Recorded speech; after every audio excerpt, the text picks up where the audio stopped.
Alexanderplatz is a place that I know for a long time. I live in Berlin since 1997 and I had to change train on Alexanderplatz since I'm here. So I know that place inside out. I know all the changes. The facade of the Kaufhof was completely different. There were some buildings that are now open and new that were completely closed. It was always dark and concrete, and then they refurnish it and it's more dark and concrete. It's not really a really nice place, you know. That's a crazy thing. They always do something, but you always have less trees, less places to sit. And then they try to do some festivals like a Christmas market or Easter market or Oktoberfest or some things like that. And for some days, maybe for some people it works, it gets nice, and then it's back the old concrete thing. So the place itself is not beautiful in in the classic way, but places like these attract me because they are not beautiful and because it doesn't work and because there are so many cracks in the concept. I stepped on the rules and I cured your disease, but you're still in yourself. You're no danger for now. This new project is all shot at night. I like to take long walks at night around the city, and yeah, I needed a small camera for the pocket, and for me it turned out it would be nice to shoot in analog now. It's another way of photographing. You think a little bit more before you press the shutter, and the decision to do it in black and white was maybe because I did so much color. So for me it's new. Usually, or the old photographers all started with black and white and then turned to color. For me it's different. I started with color and never thought that I would like to shoot in black and white, but it works well together with all the dark, deep blacks to have it only in black and white.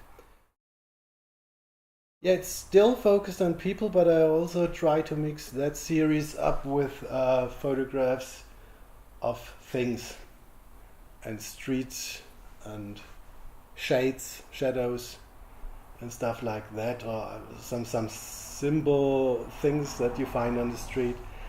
And there are also a lot of photographs from inside buildings, like bars, table dance clubs, restaurants, hotel lobbies, vernissage openings, stuff like that. All a mix of cinemas and yeah, trying to find out what is the Berlin night feeling for me, but not as someone who is dancing on the dance floor, but like someone who is just passing by. I think it's another facet of what I'm interested in, and if there's one photograph is a fur high fashion coat behind a glass that is broken, that is smashed. It's all the luxury. It's a gentrification thing. It's lots of topics, and it's more the traces of what people do and the people themselves.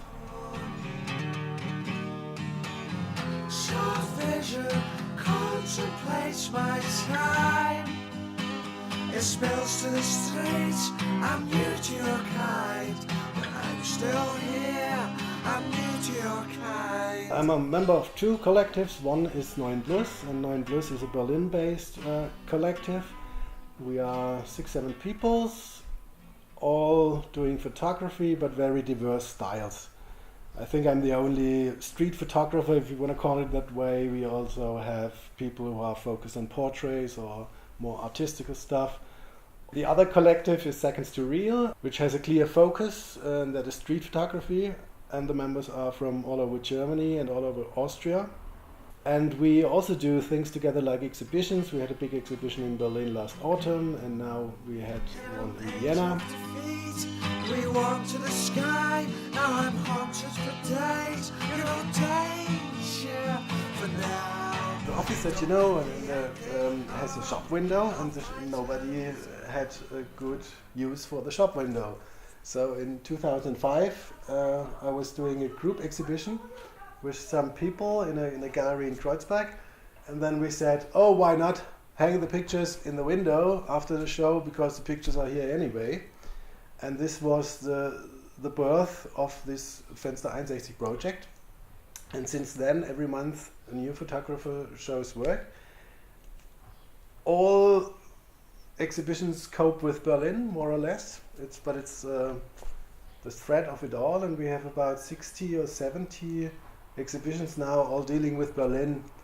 And so you have a big archive now on the website, for instance, where you can browse through the different aspects. We have portraits, architecture, street photography, all different kinds of photography. Another stunning thing about it is that we had old, well-known photographers like Harald Hauswald or Frank Silberbach will be the next, but we also have the young students who are sometimes only trying. You know, not everything is great what's inside the window. Sometimes it's just, I see someone and think, wow, he's on the right track. Just, it's good that he will do an exhibition, he will learn something. Soft vision contemplates my soul. I've reasons to talk while you're still alone. The Urban B-Sides is not really a project which was planned in forehand. It's more a collection or a title to a collection of photographs that I took in a lot of cities in the Western world. The idea in showing those pictures together is that the location is not important anymore when you mix up all those photos in the way they are. Of course, you will always find pictures that are very special, and they can only be made in Paris, for instance. But I try to find those pictures that are more globalized, if you want it that way.